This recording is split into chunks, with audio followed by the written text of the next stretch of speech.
Good day to everyone. Thank you for participating and dialing into How to Be an Effective Legislator, Wisdom and Lessons Learned from Veteran Legislators. It is our pleasure to host you today. The National Conference is pleased to be presenting this webinar. My name is Nancy Rime. I'm with the National Conference of State Legislatures, and I'm Director of Member Services for the conference.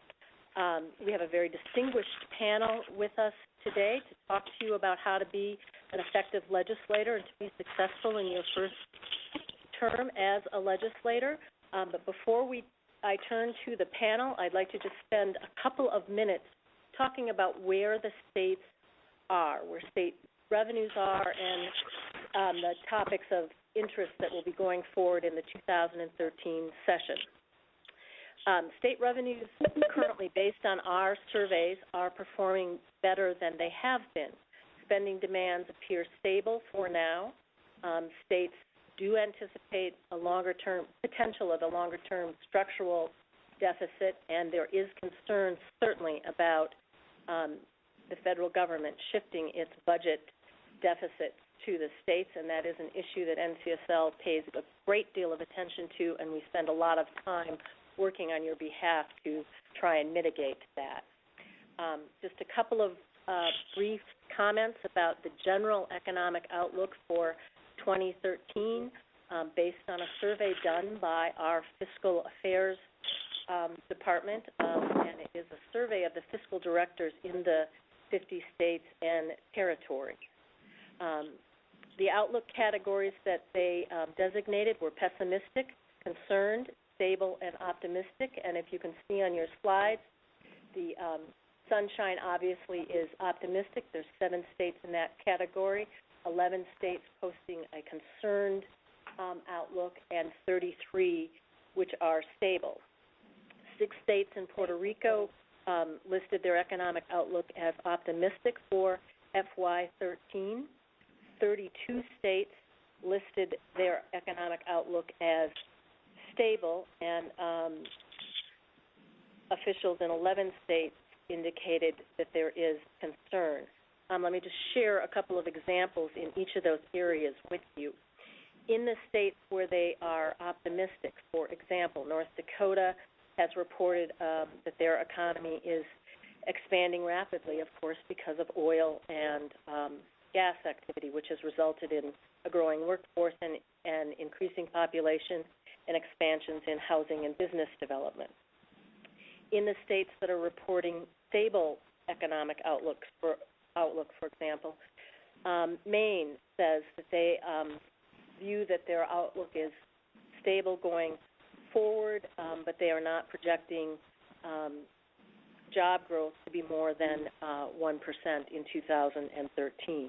In the states that are listing great concerns, for example, New Mexico, they are concerned about shifts and payments from the shifts of expenses from the federal government and concerns about payments to their budget from the federal government. New York is indicating a very slow growth, and obviously the events of the recent storm there will have an impact. So I think overall the outlook is relatively positive, with 33 states reporting a stable outlook. Now, on to the challenges and issues for the 2013 session. There is quite a number of issues. I'm sure many of you are aware of them. One of the really big issues facing states is the handling of the Medicaid issue in state budgets, both as it relates to the cost to state budgets as well as what will happen in relationship to the Affordable Care Act. In addition, pension reform and the federal deficit reduction all will have big impacts on the state budgets going forward in 2013. So, all in all, I think that you can look at the glass as half full or as half empty. The half full view would be that overall revenues are improving, year-end balances are rising or stable, budget gaps are rare, spending is stable, and there is some increased flexibility in the budget. Of concern, Medicaid, pensions and pension reform, federal actions, both related to deficit reduction in particular, and the Affordable Care Act, unemployment, and lackluster revenue growth. So that's just a quick overview of where the states are, or where the economic outlook for the states are, and the big issues that you will be grappling with in the 2013 session. It is now my pleasure to introduce the panelists that we have with us today. They are a very distinguished and experienced group of state legislators. With us today, we have Senator Pam Althoff, who is a Republican from Illinois. Senator Althoff was first appointed to the Illinois Senate in March of 2003 and was elected to her first full term in 2004. Prior to serving in the legislature, Senator Althoff was the mayor of the city of McHenry. Next is Delegate Rich Anderson. He is a Republican from the state of Virginia. Delegate Anderson was first elected to the House of Delegates in 2009. Prior to his election, the House Delegate Anderson served in the United States Air Force from 1979 to 2009. And last but certainly not least is Representative Jay Kaufman. Representative Jay Kaufman is our third panelist. He is a Democrat from Massachusetts. Representative Kaufman was elected to the House in 1994. He is currently the chair of the Joint Committee on Revenue. Since 2004, Representative Kaufman has served as the director of the Center for Leadership and Public Life at Northeastern University. And our fourth panelist, Senator Letitia Vandepute, a Democrat from Texas. Senator Vandepute served for 5 terms in the House and is serving in her 5th term in the Senate. Senator Vandepute has been a community pharmacist for more than 32 years and served as NCSL's president from 2006 through 2007. Senator Althoff, Delegate Anderson, and Representative Kaufman are all members of NCSL's Executive Committee, and Senator Vandepute has just rotated off the Executive Committee. So welcome to the panelists, and let me thank them for their willingness to be with us today. So to start off, we're going to talk about becoming an issue expert, and I'm going to call on Senator Vandepute and ask her to speak to that issue. Senator Vandepute? Hi, and welcome, everyone. Very thankful to be on this webinar. And first slide up is become an issue expert. You know, particularly for new legislators and legislators in term-limited states, it may seem like you're drinking out of a fire hose at the very beginning. And so one of the things that is really the opportunity in a representative democracy where legislatures deal in everything from agriculture to zoning is to really set out your domain or portfolio. In other words, look at the areas of interest that really are personal to the legislator.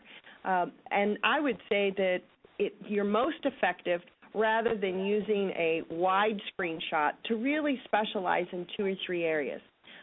Some of us come to the legislature with our different backgrounds. You may be a healthcare provider. You may be in the education. And so the natural tendency is to go to the type of committee and the work that you've got some sort of an expertise kind of in your real life or back home.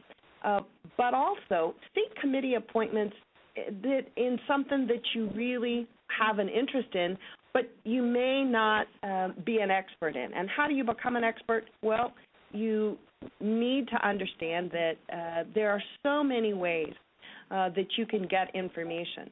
Of course, NCSL is a great way to get information. And then you'll be asked by so many people to introduce bills. You've got the folks back home, your local bills. But you really need to, particularly at the very beginning in your legislative career, really be very selective of the type of bills that you're going to introduce. This will set your tone in the legislature. It'll set your what you're known for. But I would say just to narrow it down to something that you really have some sort of expertise on already, then find out and become an expert on something that you love, something that you're passionate about, something that is of great importance to your community and or your state. And then make sure that you can't bite off more that you can chew. Or in this football season, don't overthrow your coverage. Be really selective. Make sure that rather than get a whole lot of bills and try to get your name out there, that you really select those bills and work at them to get them through the process to the governor's desk so that they become law and public policy. Thank you, Senator. Delegate Anderson, could I call on you to make a comment about this as well? Yes, you can. This is Rich Anderson. It's like any endeavor in life, an individual legislator has got to become an expert in the issues on which they put their fingerprints. I think that the admonition to specialize in 2 or 3 areas is very much at play here. I've been in our legislature now for 3 years, so I'm in a second term in the lower house. And like everybody else, I've found a niche or two. For me, I'm chairman of the Military and Veterans Caucus because I've spent 30 years in the Air Force. So I lead the group effort that is kind of the clearinghouse for our veterans and military legislation in Virginia. But that can play out across the whole range of issues. You select some, and if enough folks in a legislature have command of certain specific issues, then that's the burden-sharing process by which we were able to successfully move legislation through the process. Thank you. Now, moving on to our next slide, learn the rules. Senator Althoff, would you like to comment on that? If I said no, you wouldn't like me. First, might I congratulate everyone on the line who is a newly elected legislator. You're going to discover that this is going to be the most exhilarating and frustrating experience of your entire life. Please remember that NCSL is not only a great balanced resource, but it's also an excellent support group when you actually become so frustrated you can't see straight. Learning the rules. There's absolutely no excuse not to know what the process is. Make sure that you receive that kind of tutorial from your staff as well as from your colleagues. My comment to all of you would be is that those are the easy rules to understand. Typically, you'll discover that the rules are printed and there will be a pamphlet, a brochure, go through, understand the process. But it really is the unwritten rules you need to find out. You need to find a mentor or someone you feel comfortable with and go and say, you know, I understand that this is typically the written process, but what is available to me? How do I work with my colleagues? If I really need to get a piece of legislation understood or on the committee roll, on the agenda, how do I do that? Because there are always ways to get things done. You just need to understand what those unwritten rules are. But always remember that everyone is watching you. You are the face of government, not only to your constituents, but to your colleagues and to people who come down to view the process. And there is absolutely no reason for you to try and bend those rules or try to find, you know, the back door to that. You really have an obligation to follow the rules, follow the process. Thank you, Senator Althoff. Representative Kaufman, could I call on you to add a comment or two? Sure. First of all, let me just underscore the wisdom of what you just heard. Also add my congratulations to all of you for joining in the fray. We are all in this at a very interesting time, and the fact that you're on this call today indicates that you have not made the same mistake that I made early in my career, which is overlooking what value there is to participation in NCSL. It is an incredible resource, and I'm so grateful to be part of it, so regretful that I discovered that late in my career, but you guys are smarter than I was. I just want to add to what you just heard, the wisdom of picking and choosing your battles. I think most of us start off in legislature knowing that we owe a great deal to our constituents because we wouldn't be there but for them, and they are the ones who authorize us to do what we do. But so too the head of the chamber. So the Senate President and the Speaker in almost every legislature get to determine a lot of how successful we're going to be. So we're constantly trying to balance the authority figures in our lives, our constituents on the one hand, and the leadership, or at least the authorities, in our respective chambers. And I think that sort of underscores the importance of sitting back, not passively, but sitting back wisely and observing some of the unwritten laws. And one of those, at least in Massachusetts, and I suspect is the case everywhere, is that if you're not going to follow the leader, if you're not going to vote with the leadership and not follow the recommendations that have been offered to you, and you have a good reason to not do that, make sure that people in authority know that in advance, so that you explain yourself and you're not perceived to be just somebody off doing their own thing without also realizing that we are all part of a team. Thank you, Representative Kaufman. And could I also impose on you to talk a little bit about the next slide, follow the rules? Your comments are a perfect segue into that. Well, the easiest part of this is the rules of ethics. So the bottom line on this slide is probably the points number 1 through 10 that to keep in mind. If you don't want something known, don't do it. You have to assume that everything you do, from the private thoughts you might have to any conversations that you might have, could become part of the public record. So know that going in, and don't wind up making comments without knowing that the microphone is on, because the microphone is on at all times. I think that's an absolutely critical thing.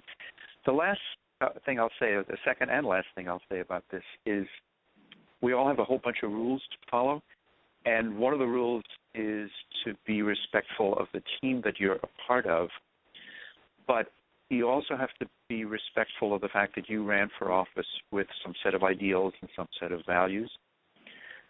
Don't lose sight of those. Remain grounded in them. You will get increasingly wise in how you exercise the authority and power that you have, but it's easy enough in most legislative bodies to just become part of the process and do what is asked of you. Don't forget that you are independently elected, and you actually have some ethical responsibility to your constituents and your own value system.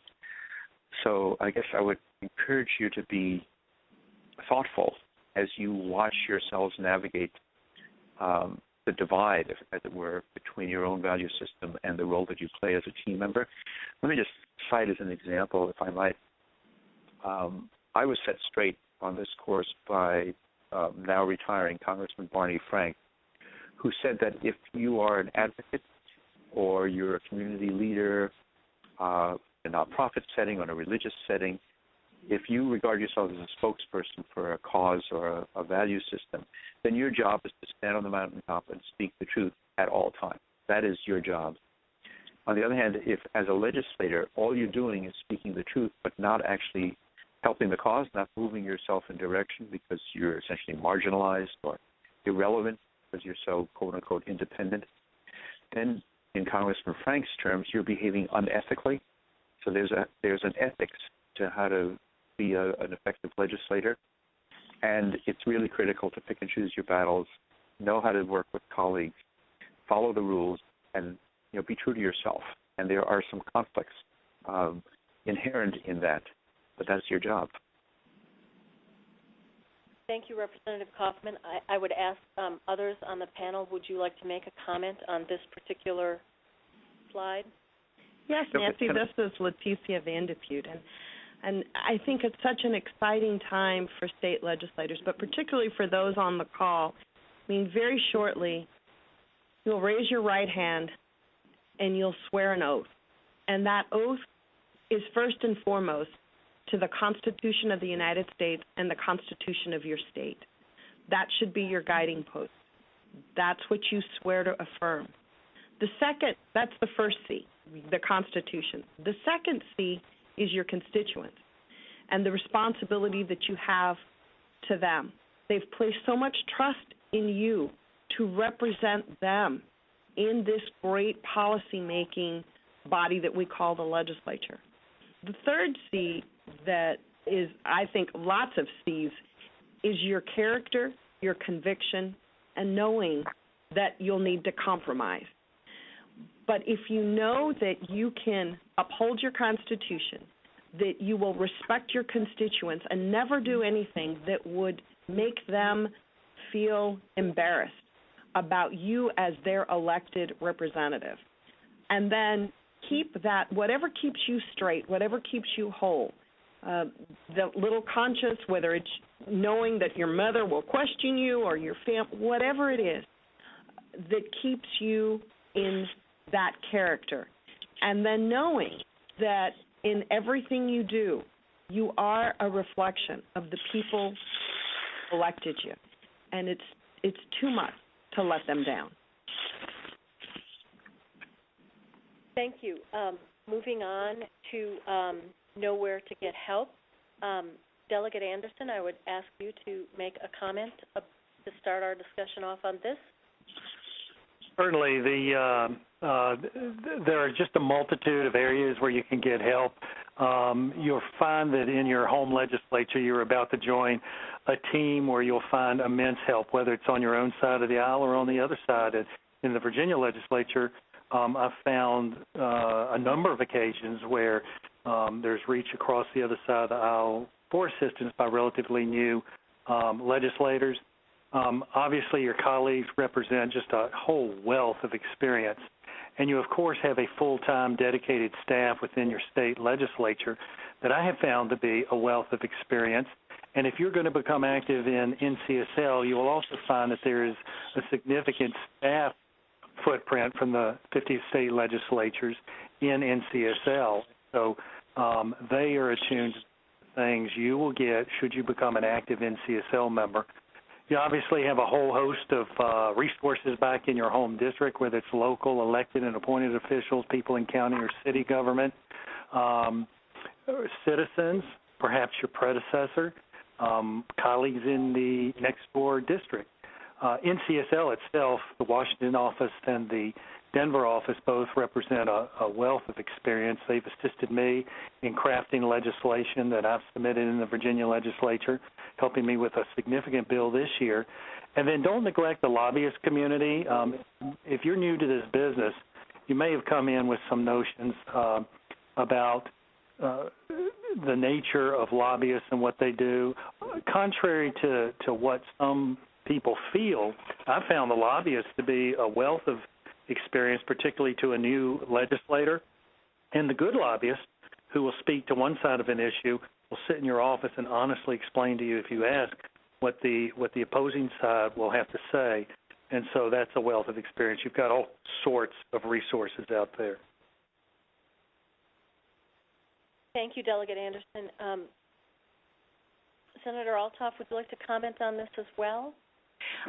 The only comment I will add, because I think actually Delegate Anderson answered it beautifully, is never be afraid to say to anyone, your constituent or someone that you're dealing with, a colleague, that you don't know an answer, and that you'll investigate and you'll find someone who can help you walk through that. Particularly in the beginning when you're just taking your elected office, I don't know, I'll get back to you, is a very acceptable response to people until you have the full scope of an issue, because there's nothing worse than only knowing a little piece, providing that information and not having the whole global perspective. So that's the only other advice I would throw in. Thank you, Senator Althoff. And I might just add, in regards to NCSL, we are here to help you. We are your organization. We have a wealth of resources available to you at any point on our website. You can call either of the offices. We are more than happy to provide you with research. Everything that we do is balanced and bipartisan, and I believe that you will find it to be exceptionally useful in your work. So, going on to working with your colleagues, Senator Althoff, if I could call on you to comment on that. Certainly. I think it's extraordinarily important in this particular climate when we're dealing with significant challenges that everyone realize that your colleagues are not necessarily the people who only share your political affiliation or your philosophy. It's extraordinarily important to find people that may not agree with every position you hold so that you do understand the full scope of an issue. They can provide you with information. They can provide you with perspective that you may not otherwise receive. Also, your colleagues are not just the people who are also elected officials, but they are your staffers who you need to address and treat obviously with great respect. They are your agency liaisons, if you have those in the individual offices, as well as the directors of those agencies. And I always tell people, you really can't be an effective debater unless you really know how the other side perceives and sees that issue, so that you're prepared to address those concerns or those objections. So it's really very, very important to get to know your colleagues from a broad perspective. And remember, please, there is a difference, a significant difference between running your political campaign and now going down to govern. Completely different, and I think, again, Senator Van de Putte had addressed that beautifully. You need to understand that your job now is to go down and move the ball forward and find that compromise to be able to address those issues in a relatively global fashion. Thank you, Senator Althoff. Given the relative importance of this issue of getting to know your colleagues and working across the aisle and respecting differences, I'm going to ask each of the other three panelists if they wouldn't chime in as well. And Senator Van de Putte, if you would start. Well, the ideal time to get to know your colleagues is before the session. And there's always a camaraderie about the legislative class you came in with. So both Democrats and Republicans, when you come in as freshmen or that sophomore class, you remember the excitement of that very first term, and you usually meet the spouses, you know each other's children or some of the background, and understand that the only people who know what you're going through is actually the people that are legislators as well. Only they will understand the time that you take away from your family, the time that you're going to have to miss that piano recital or maybe a parent's birthday because you are at the State House. And they all respect our spouses.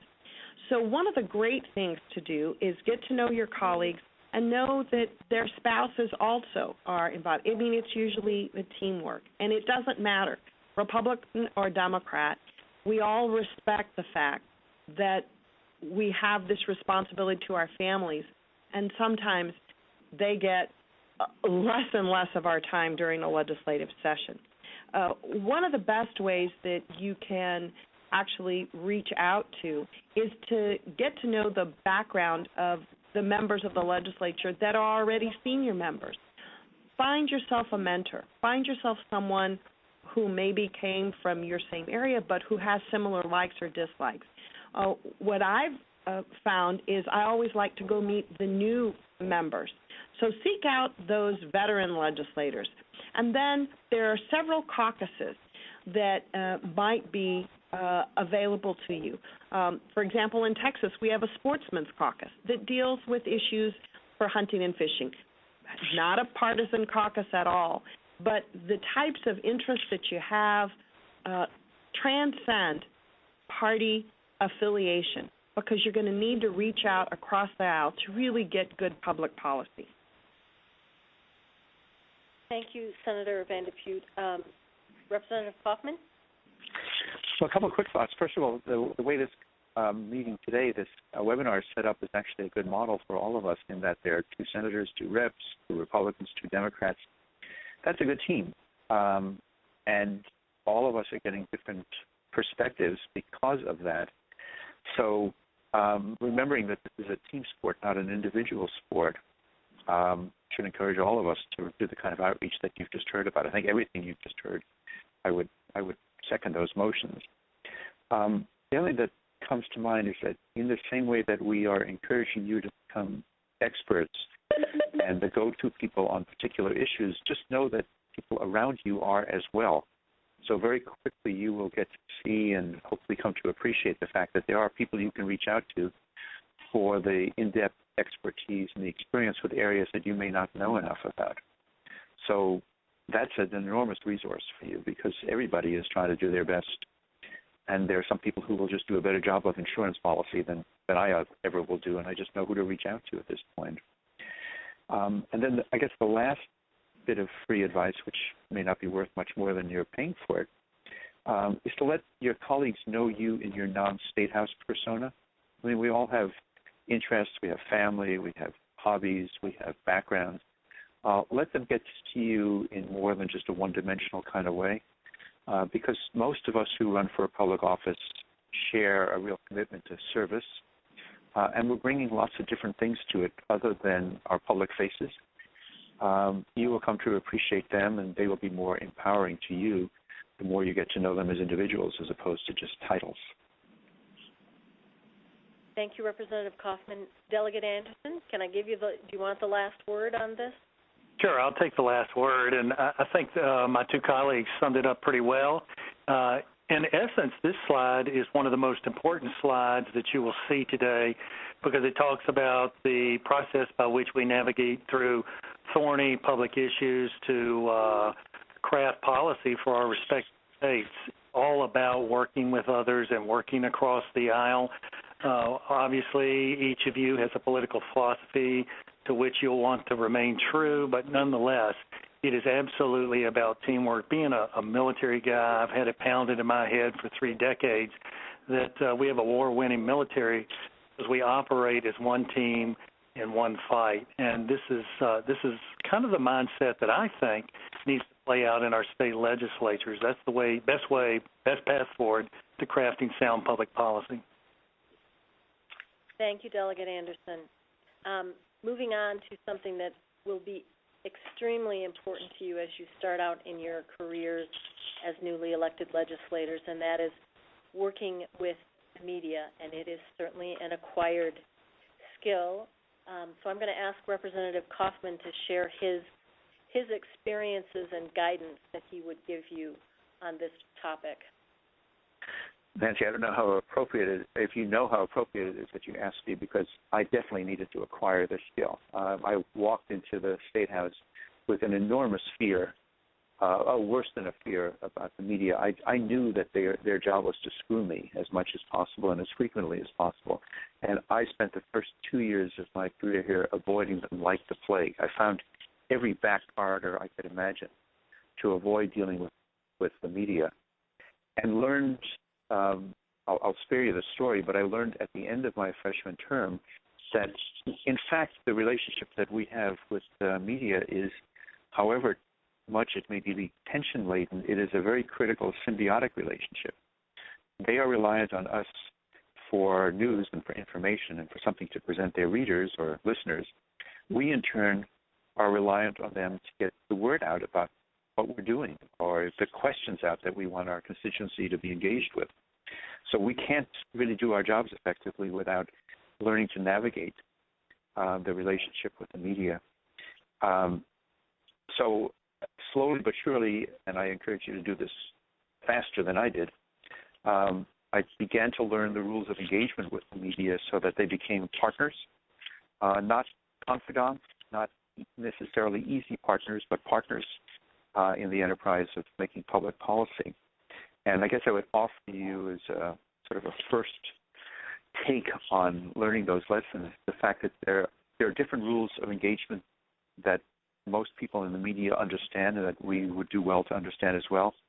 You can talk with them on the record, you can talk with them off the record, and you can talk with them on background. And I don't know whether we want to get into the details of all of those right now, but understanding the different ways in which you can relate to the press is going to be a very interesting way to help you learn to get the word out, learn to engage with your constituents, let your constituents know about you. And in the same way that I don't recall who it was, I think it was Delegate Anderson was talking about good lobbyists are actually your partners. Same holds true for good media folks. You will learn things from them. they in turn will be empowered by what you can give to them. And learning how to work with the media is an important part of what you will undoubtedly learn to do in this your first term. Thank you, Representative Kaufman. I'm going to open it up to the other three panelists if someone would like to add to Representative Kaufman's remarks. Well, I'll just chime out. I'm sorry, I apologize. This is Senator Althoff. Very briefly, in learning the rules, I would also suggest you respect deadlines. Please remember that the media also, works within a specific confine. So if they're calling you, ask them to make sure that they provide you, the time frame in which they're working in. And then don't ever be afraid to reach out to them. Once you've learned the rules, once you have a very decent working relationship, particularly with your local media, don't ever be afraid to reach out to them and use them to get the message out that, you would like your constituents to be aware of. All of those networking and the association, the collaboration you have with them as a partner will actually serve you well in providing your constituents with that dialogue between what you're trying to do and perhaps the challenges that you're running into. So that's a really great way to communicate with the people that you're serving. Hi, this is Leticia, and I think that one of the biggest mistakes I made at the beginning was not discerning the different media. Print media is very different from radio, which is very, very different from your television and newscast or cable. And then even within those, there's a difference. In the media, in the newspaper, in the print world, a journal, magazine for an industry, all of those can be seen as media. What I really got help from was an NCSL little brochure and packet about my rights as a legislator in these different medias. I really needed to, particularly with print media and your major state newspapers, to ask them, well, what sort of questions are you looking at? And so that I could be prepared. So my first inclination was to always answer that call right away. And then I learned I am much more effective, and the media folks get much more value if you can spend just a little bit to say, what's the subject matter, what particular angle are you looking for, do you need data, and then understand that what you say and how you say it is very different if it's in a 10-second spot on the evening news versus something that is going to be in a journal, magazine, or your weekly newspaper where you might even have the opportunity to submit op-eds. So know that the media is different, and then be respectful of their time, and they'll be respectful of yours. Thank you, Senator. Moving on to staying in touch with you. Nancy, Nancy, hi, this is Jay. Can I just jump back in with a couple of very quick things in response? Absolutely. First of all, the point about deadlines is important, and you can use that. So if you don't want to comment, and you have found out, either yourself or your aide, or a staff member has found out on your behalf that there's a 5 o'clock deadline, then calling at 5:30 and saying, "Oh, I wish I could have gotten you in time. Do call next time," is a way to maintain a relationship without responding when you don't want to respond. Most folks in the media will have had this experience before. They may see right through you, but it's not a bad way. Don't not respond to the media, but you can choose the timing in which you respond. And the same holds true if you get a call. You can say, "Well, tell me what you want to talk about. I'm in the middle of a meeting. I'll call you back in 5 minutes." And that gives you 5 minutes to think about what you want to say or whether or not you want to say anything at all. So you can, you actually have a little bit of power in the relationship with folks from the media that you should not ignore. Sorry, Nancy. Thank you, Representative Kaufman. Moving on to staying in touch with your constituents, we'll lead off with Senator Vanderpute. I think this is probably one of the most challenging areas for legislators. And that's because the expectation in this instant communication world I've had the blessings of being in the legislature now for 22 years. When Twitter was a sound and 4G was a parking slot, this has really changed your ability with the technology, email, Facebook, Twitter, your websites, blogs. Those are all new and innovative technologies that you can use to your benefit. The key is knowing when to use them appropriately and to not overuse them. When you overuse them, it's kind of like the person who always talks, so that every time they open their mouth, you just turn them off, rather than the folks who are very deliberate and focused in their message, and everybody wants to listen. That can happen with email. That can happen with Facebook. And when I say email, you can do an electronic newsletter. That is a perfect way now in this digital world to keep your constituents in touch with what you're doing. Of course, there's nothing like a face-to-face, so morning coffees with your legislator, back home town hall meetings, those face-to-face are really priceless because they get to see you and ask you personally. They can also become sessions where folks just do nothing but complain. But I would say use what you feel comfortable with and then learn how to use other technologies to keep you in touch with the people who have sent you to the State House, and then be able to adapt.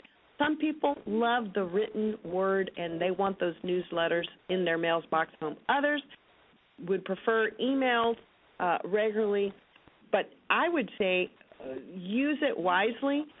Particularly use your Twitter, your blogging, and your Facebook accounts can really extend, but you want to have a great combination of making sure they know the work that you're doing at the State House for them, and then they have to know that you're a personal person with a family. Some of the greatest responses that I've gotten have been things that I share headed out to the family with my grandkids to trick-or-treat at the elementary school carnival. So it doesn't really always have to be policy. They need to know that you're a real person with a real family and that you love your community and your constituents. Thank you, Senator Van de Putte. Delegate Anderson, would you offer a comment on this? Well, there's a remaining area where you can really stay in touch with constituents, and that has to do with spending time at the doors. Quite often we've developed a sort of a paradigm here in Virginia in the size of our legislature where individual delegates and senators, even in the off years, spend times at the doors. It's a great way to connect, and it's a great way to get feedback from your constituents. So that is a very valuable thing in times other than election years. Thank you, Delegate Anderson. Moving on to managing your time, Senator Althoff, could I ask you to speak to that? Because I know firsthand from just working with you in the last year how effective you are at that particular task. I'm laughing out loud at that. I'm horrible at this. I would. That's not true. I would tell people organization is key. Make sure that, whatever your comfort level is, whether it's writing down a calendar, whether it's having it on your BlackBerry, but that you absolutely know where you are supposed to be at what time and what is expected of you. I also cannot stress enough, don't overcommit. It is better to tell someone that you already have 3 or 4 major projects you're working on and guide them to someone else who can help them answer the question or pass the legislation. It's okay to say no as long as you provide them with another option so that they too can obtain the end goal that they're looking for. Do remember your deadlines, And probably, again, going back to the very beginning of this conversation, this is why it's important to be an expert in only 2 or 3 things, because what you will discover is if you become an expert in everything, you truly are not the expert. So you really do need to choose well and wisely what it is you want to become the expert in, what you really want to spend your time on, and very, very, very, very important to delegate what you can to your staff, to your colleagues, even back to your constituents who want to be engaged in the governmental process. Terribly important to make sure that you do delegate, and then you follow up with those individuals to make sure that they remain on task, that they're providing you the information that you need to get. But as you've heard from all the other, experts, the panelists, it's okay to engage in collaboration. It's not necessarily who gets it done, but that we get it done. Thank you, Senator Althoff. Senator Vanderpute, do you want to add anything to Senator Althoff's comments? I think Pam just did such a great job. I think one of the errors that I made as a first-time legislator was to equate priority with the amount of time that I spent. And that's not it at all. You can really spend minimum time if you're targeted and focused on an activity and it's maximized. So understand it's not the length of time that you spend with something, it's the effort and then the follow-through. What you do with that engagement of constituents or a project, it's the follow-through. Much like passing the bill, as difficult as it is, isn't really the most difficult part. It's the implementation of the public policy. It's the follow-through. That's what's important here to manage your time, is to make sure that you follow through with whatever it is, those commitments that you've done. Thank you, Senator. And now to our last slide, work-life balance. I'm going to turn it over to Representative Kaufman. Oh, God, there's so much to be said about this, and it is so critical. Let me start with a story, if I might. My first campaign, this goes back now about 18, 19 years, I was slightly embarrassed every time I saw a car with my bumper sticker on it. I said, oh, my God, my name's all over this place. And it was really, made me feel very self-conscious, almost nervous. The frightening thing is, by the 2 years later when I ran for re-election, I was upset when I did not see a bumper sticker on somebody's car. All of this to say that the kind of attention that you will get by virtue of having been elected and being in office can be a drug, and you can get very addicted to that drug. And I think a lot of us who've been in office for a while have either experienced this and paid a heavy price for it or have learned to manage it. And my encouragement to you is to be aware of the fact that all that attention is nice, but that's not all there is to life. And what's really critical is that you keep yourself centered in all this. And I don't think I have anything to offer that most of you don't already know because you've been around for a while. Whatever it is that provides you sanctuary and quiet needs to be your number one priority, whether it's your family, your religious experience, your cultural life, quiet time reading, whatever it is that keeps you grounded and keeps you centered needs to be a very, very high priority for you because that's where your energy comes from, and you can get depleted in this game, unfortunately. And don't let that happen to you, I guess is the advice.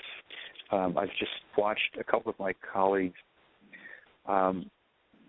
just make bad decisions that ultimately have cost them. It may be good for them in terms of their professional persona and their re-electability, but they paid a very heavy price for it, whether it's by virtue of divorce, by virtue of not being around a parent who was ill and dying, by virtue of losing their other parts of their lives, their careers, their non-State House careers.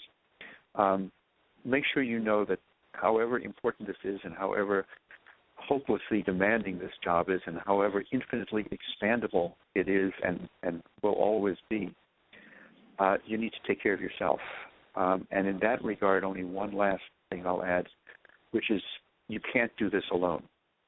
You need somebody to look you in the eyes and say, you're not with me anymore. You're not taking care of yourself. You're not nurturing yourself.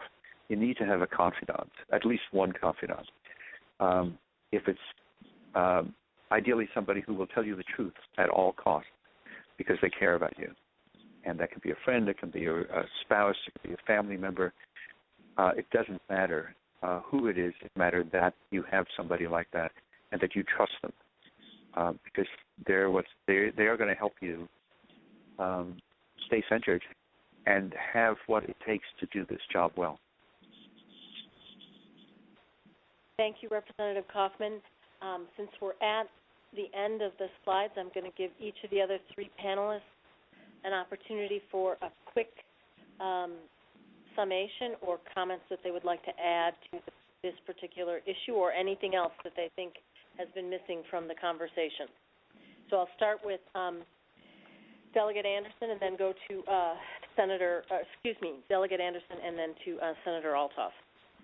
All right, I'll be very quick, and it's this. I think that Representative Kaufman nailed this one on the head. Take his words to heart. It'll be one of the biggest struggles because the demands on your time, a whole array of institutions will drive you to an imbalanced life. Take into heart what Representative Kaufman said, and I think you'll do well. Thank you. Senator Althoff? Enjoy it. Enjoy every single moment of this wonderful honor that was given you. It really is an incredible experience, and make sure that you sit back every once in a while and you realize how fortunate you are to be one of the policymakers and someone that your constituents trust in to provide access to the governmental process. So, you're going to have the responsibility. You're going to know what the workload is heavy, but also make sure that you enjoy the opportunity that you've been given. Thank you. And Senator Vanderputte? Thank you. I think first and foremost for me is the importance of telling my family and my spouse that I love them and I thank them for coming on this journey with me in public service. Because it is because of those backgrounds, your family, your friends, that you're able to do this. And then understand that there are going to be people around you that you are now the smartest person in the room, and they're going to hang on everything you say. And all of your jokes are going to be really funny. Understand that it's because you got a little title in front of you, name that is representative, senator, assemblyman. That's what makes you so smart and so funny to some folks.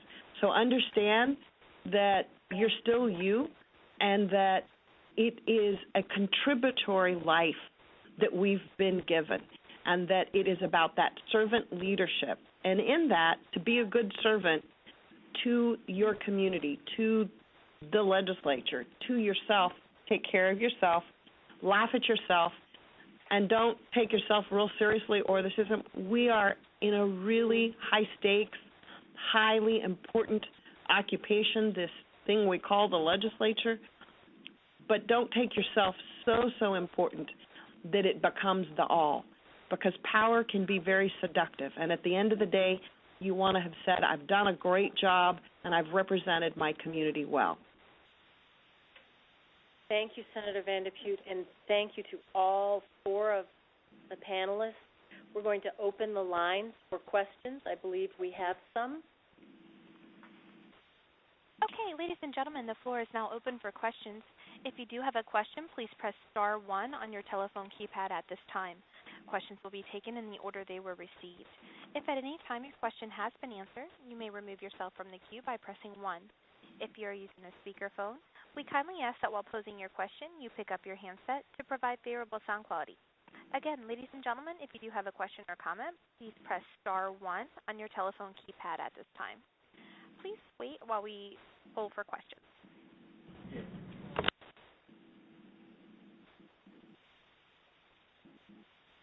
As of now, there are no questions in the phone queue.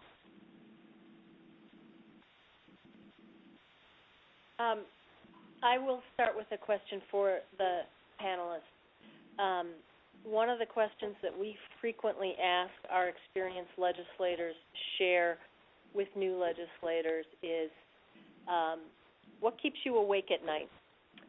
Senator Althoff, if you would start off with that. What keeps me awake at night? You know what? I'm stumped on that. There's a lot of things that keep me awake at night. Probably sometimes the frustration of not moving a piece of legislation or one of my issues forward in what I consider to be a timely fashion. The inability to explain thoroughly to everyone what the process is, that type of frustration. But typically what I learn is if I wake up in the morning and I breathe a little bit and analyze exactly what the message is and who I'm trying to communicate with, it all falls into place, and you just breathe and you start anew. Nothing ever dies in our General Assemblies. They just take a little hiatus, and you can attack the issue again the next day. Thank you, Senator Althoff. We have a question from one of our participants. How do you balance the personal opinions versus perhaps the more conservative views of your community?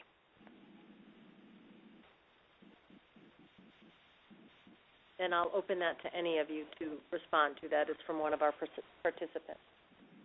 This is Jay. I'll jump into that one.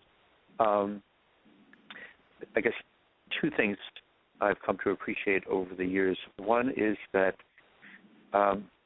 although I don't always like hearing disparate points of view or challenging points of view, I actually am well served if I pay careful attention to them. So I've learned a lot, and in some ways have changed my positions based on a willingness to assume that the people who are talking to me are right, or at least think that they're right. And I think you've heard this a little bit from all of us, just sort of a real respect for the fact that we do not have a market on wisdom cornered by any means. So I enter into conversations with an appreciation for the fact that I'm getting lots of stuff that I may not know, and in many cases may not even want to know. That's number one. Number two, the common wisdom, at least in Massachusetts, I'd be eager to hear whether this is true elsewhere, is that it is almost impossible to think of somebody who's lost an election because of a particular vote that was out of sync with their district.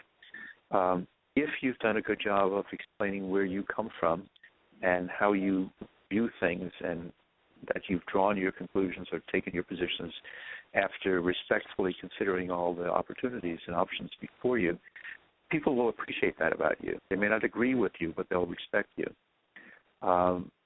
So I guess the bottom line here is listen respectfully, but also respectfully let your positions be known and understood. Thank you, Representative Kaufman. I believe we have a question on the phone. Yes, ma'am, we do have a question. Ms. Harris from Wisconsin State, please state your question.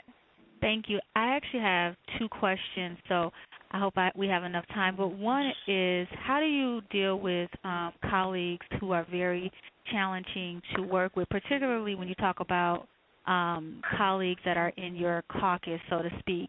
And you guys gave some really, really good points on following the rules and the process.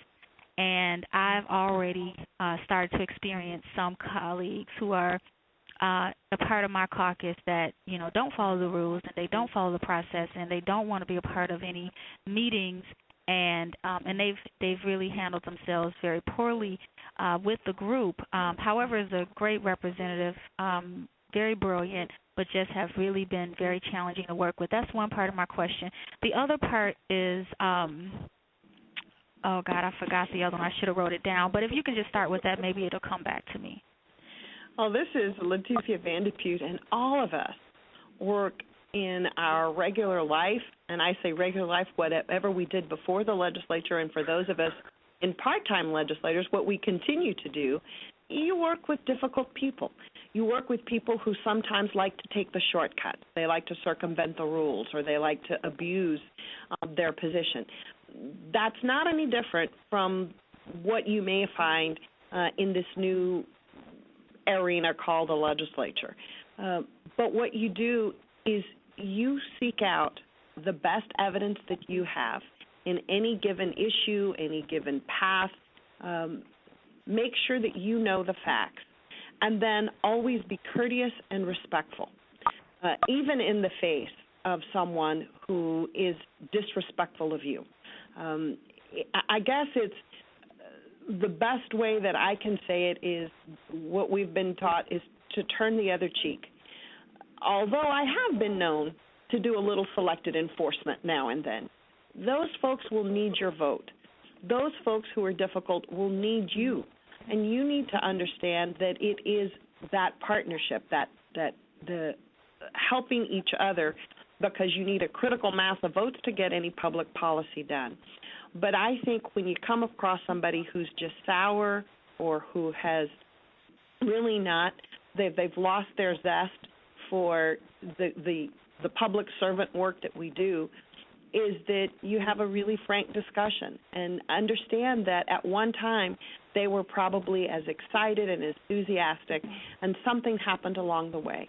And you're going to have to learn to work with difficult people, but if you keep on track and don't spend any of your political capital or energy focusing on their deficiencies, you work on you work on representing your constituency, knowing the rules, then you may be really frustrated, but you're going to end up being very well respected in your legislative body.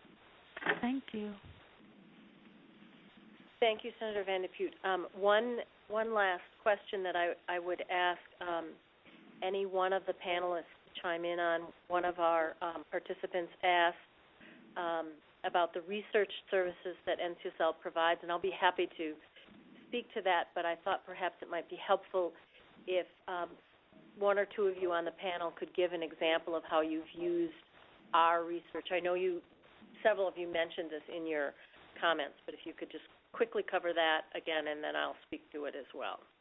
This is Rich Anderson. I'll jump in because I'm engaged in that right now. I'm carrying a piece of legislation to address the problem of texting while driving. I think that that's probably a focus of a lot of legislatures across the country, and we've got a particularly vigorous debate going on in Virginia because of a rash of high-profile fatalities that have occurred as a result.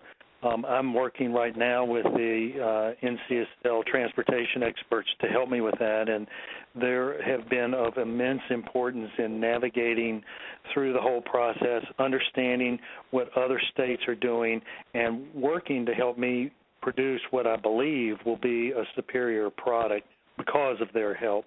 So avail yourself, if you're new to this, avail yourself to all the resources that NCSL has to offer. I cannot emphasize that enough.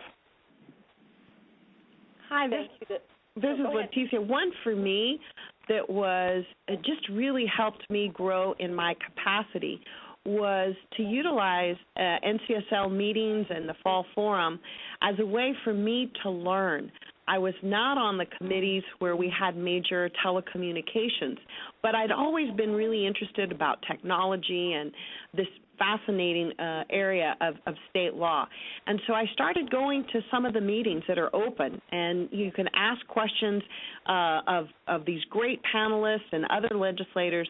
I never sat on any of those bodies, but because I kept going and getting more information and asking questions, and then I kind of became the de facto telecom expert in my state, passing major state legislation. And then when I got to the Senate, I got put on the committee. But when I was in the House, I never was seen because I wasn't in that committee. It was NCSL resources. And you could just walk in. That's the beautiful thing is that, you go to me, you can walk into any of the meetings, you can participate, and you get to choose, where you want to focus. And I always used those meetings as a way to go to one or two sessions that I didn't know anything about, that I wasn't assigned to, so that I could increase my capacity. And because of that, I really got to be known as kind of the know person in my state legislature about telecom.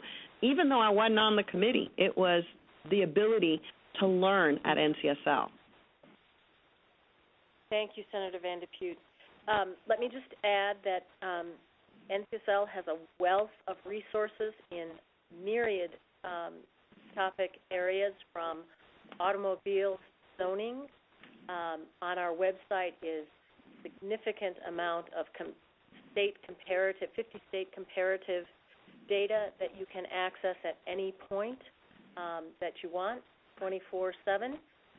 We have nationally recognized experts on many, many issues, from healthcare to the environment to transportation, as Delegate Anderson noted that he was working on. We have an office in Denver. We have an office in Washington. And resources in both offices are available to you at any point.